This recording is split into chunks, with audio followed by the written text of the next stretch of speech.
Hey guys, obligatory apology for having not uploaded a video in quite some time. I was just on my channel and looking at it, I didn't realise it had been 6 months. I thought it had been 1, maybe 2. As how quickly you can lose track of time, I guess. I didn't think that would be the case. In fact, looking at my last video about a Slaanesh army, since then there's been a Lizardman army, I've done more Space Marines, Chaos Space Marines, Tyranids, Dark Eldar, and an entire Nurgle army, which I took to my local GW and came second in armies on parade back when that happened. So I thought what I'd do today to get you up to speed is to show you that Nurgle army, well, the stuff that I have here anyway. It's essentially a speed painted army. That was kind of what I was going for with it. I had an idea for how to paint plague bearers really quickly, and yeah, I painted them quickly. It worked out pretty well, and then it expanded into an entire army. And this is no joke. Doing this, I realised I could paint a unit of plague bearers in about 2 hours, if that. Oftentimes, it's including the drying time for washes as well, and they say on average leave about 40 minutes for a wash to dry. So it's pretty huge. Here is a plague bearer from that army. So I won't show you all of them, but the army does contain 30 plague bearers. So yeah, so this again is basically just washes and dry brushing. Demons are super easy to paint really fast because they don't have a huge amount of details on them. By that I mean they're not wearing like belts and boots and gloves and all these different things you have to paint in different ways. Just a flat spray paint of green. I think you use a Humbrol colour on this particular guy. Then a wash of Agrax Earthshade. Then pick out details with different paints, like his sores with a Tamiya clear red. Then a quick dry brush over the skin, a glaze, and he's done, I think, pretty much. Nurgle's Rot Down, GW effect paints, but he looks pretty good. I've got another unit of plague bearers that I converted from bloodletters I had. So I just carved up their swords, put plague bearer heads on them, and I think actually it's one of the cooler units. They look pretty effective. And yeah, so if you've got any spare bloodletters hanging around that you're not using and you've got a Nurgle army, chuck them in. So I did quite a few plague bearers. I've got some Nurgling bases, nothing interesting about them at all. The reason, even though everything is speed painted, it rated so highly in armies on parade was because of the amount of conversions. But I guess before we get there, the only other unit I've got that isn't converted in any way, I think, is the plague drones. Well, I've got one unit of these. After I realised you couldn't fit many plague drones into a Games Workshop carry case, I came up with my own design. I'm just kind of grabbing stuff as it's sort of laying on top of this box here. I came up with my own design of a plague drone. So these guys, I think they're called Crypt Horrors or Crypt Ghouls. Just gave him a plague bearer head, stuck some plague bearer arms under his wings. Super easy conversion to do, and it works really well as plague drones.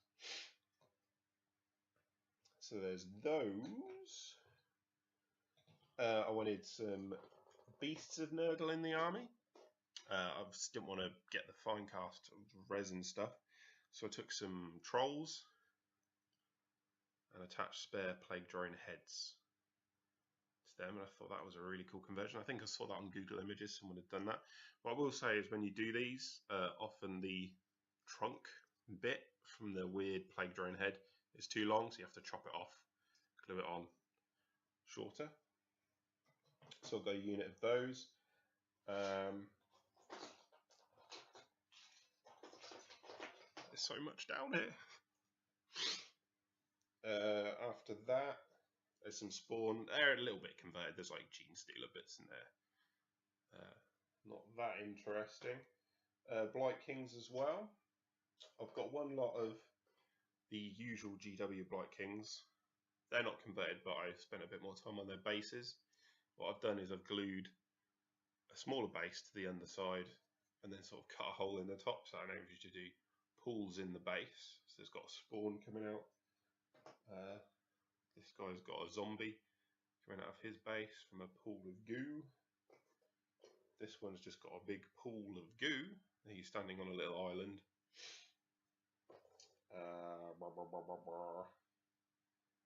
There's more Blight Kings than that. Where are they hanging out? Ooh! Well, that guy's just got some zombie heads floating in his pool of goo. And there's another one somewhere. He's good, he's done a runner.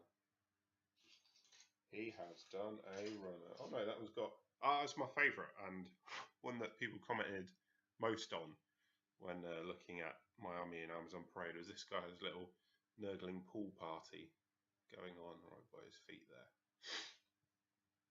So very quick to paint. The Blight Kings are a bit more difficult because there's armour and stuff, but I just went over them with Typhus Corrosion, then threw down the orange GW wash to make it look more rusty. Dry brushed it. Simple. Very, very simple to do. Let's save those guys for last. Simple conversion here that a lot of people have seen on a Lord of Plagues is sticking a Plague Bearer head on. Double up as a Herald of Nurgle. And I'm getting into like pretty heavy conversion now, stuff I'm pretty excited about, but I don't quite know what order to show you in. Get that spawn out of the way. Got that spawn out of the way. I also went the launch of the new White Dwarf came with a free Slaughter Priest. Yeah, I think that's what happened. So I picked that up and turned my Slaughter Priest into a Herald of Nurgle or Blight King or whatever I want to use him as. It is a Blight King head on the Slaughter Priest body, and I milli putted, so I don't deal with green stuff really. Just milli putted some guts hanging out of him there. I thought that was pretty cool. Pretty basic conversion. Some weirder conversions that I've got up to. Had some spare Minotaur bodies from... It's so stupid. Let's tip the camera. I had some spare Minotaur bodies left from my Slaanesh project. Or Beastman, I think. Then became Slaanesh, didn't they, with the Keeper of Secrets that I made. And I made these guys by sticking giant heads on the Minotaur's bodies. They're like sort of big Nurgle hulks. I don't know what they count as in game. A Blight King officer, a Demon Prince, maybe, a Herald of Nurgle. They've got the old pool again in the base. This time I plastic carded the bottom rather than sitting a base upside down. So it's a pretty weird thing going on. This guy, I don't know why I did this, but he's on like a massive plinth. It's interesting miniature. Again, big plinth coming out of a pool of goo. Ooh, we're getting to an interesting place now. We're getting to interesting units, weird and interesting units. I've got these guys, which are Crypt Horrors, I think. Crypt Horrors? I don't know the difference between the flying ones and the runny ones. That I stuck Fenrisian Wolf heads on. Originally, I wanted Skin Wolves to be in my force, just because I saw them on the Forge World site, and I thought they were really... I just love the idea of werewolves. I don't know why. I just wanted some. But I think that as a conversion worked out pretty awesomely. So I'd highly recommend doing that. It's just a perfect conversion, really. It looks like it's supposed to be that way, and that's the best thing with a conversion, is when that's how you look at it and you think that's an actual model. That's not a conversion. Ooh, oh, okay. So I wanted a skull cannon in the army. I had ones left over because I had to get started Corn Demons box. But I wanted to Nurgle it up for the army. And this is my Nurgle skull cannon. It's got a weird base on the back, made out of 3 bases, I think, glued together. There's a hand from a Gorgon or Cygor, just different bits from all over the place, and 2 Plague Bearers manning it, obviously. Oh, there's a little zombie hand there sticking out the front as well. It's one of my favourite conversions I've done. I think again it sort of looks like, I'll show you the detail on top. Again, it doesn't look like a conversion, if you know what I mean. Like if you didn't know that was a kit, you would think that was a kit. Okay, I'm coming up to my two favourite now. I'll show you the smaller guys first, and then the big guys. I wanted some more Blight Kings, and I wanted to go in a really different direction because I figured once you get the Blight King kit, even though you can swap stuff out after a while, it's going to start to look pretty samey. And also, I just wanted my army to look really, really different. So I picked up some ogres, some zombies, and using bits I had left over, I came up with this sort of conversion as a Blight King. So you have a zombie coming out of an ogre's stomach. He's got a Crypt Horror head on there. Again, shoulder pads. I think that's an Orc shoulder pad on there. 40k Orc shoulder pad. It's just a weird conversion, but I like it. It looks unique. Nobody has this unit in their army, and that's the best thing about converting models is nobody has these units in their armies. There's another one, same setup, just a standard Blight King. Here's the officer. I'm not too keen on him being the officer because I think he's like the least interesting looking. But my two favourites have got to be the musician of the unit, the one that carries the sonorous toxin. He's got bells attached to his sword. The zombie coming out of his stomach is banging the zombie sort of drum thing.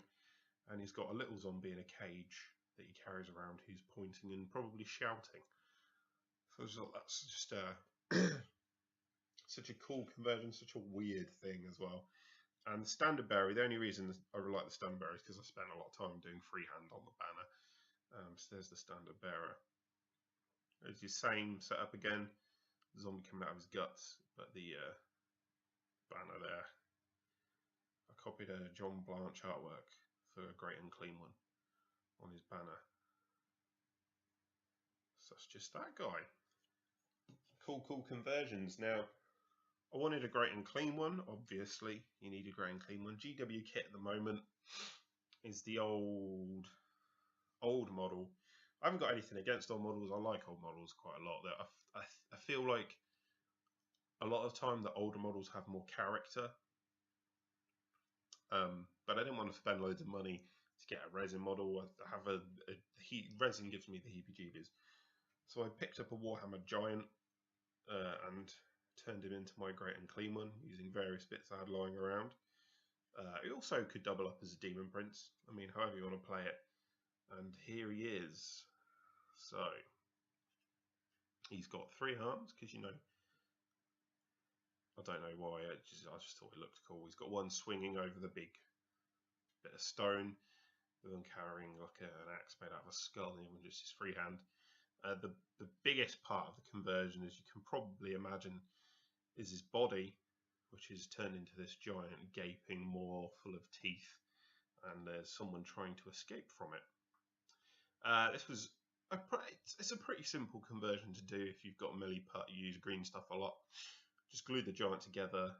I cut his lower jaw off here before gluing them together. Then I had to drill loads of holes into his body to get the shape. Then you put your clippers in the holes, clip it all out.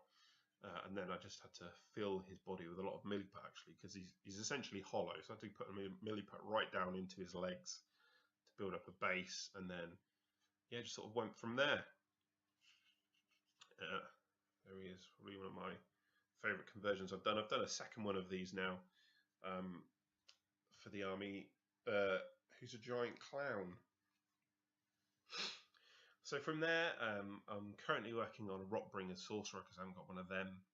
And I hear Sorcerers are quite important in Age of Sigmar. And also I've gone to the more mortal route. I've started on some Marauders and some Chaos Warriors. And I'm just looking forward to seeing this army grow. So hopefully I'll keep you guys updated and won't leave 6 months again before the next upload. And yeah, I think I've shown you everything. So thanks for stopping by.